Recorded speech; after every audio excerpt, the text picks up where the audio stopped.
இங்க மெயினா சொல்றது அந்த வீண் எண்ணம் இருக்கக்கூடாது.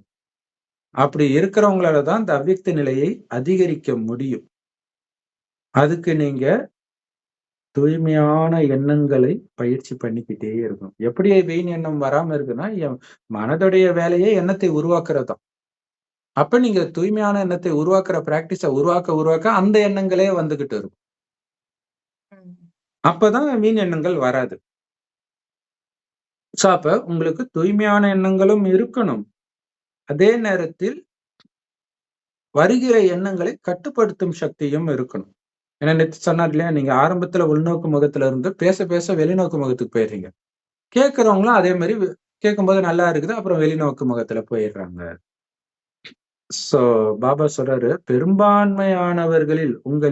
பெரும்பான்மையானவர்களில் இந்த வீண் எண்ணன்ற புயலுடைய வேகம் அதிகமாக இருக்குதுன்ற.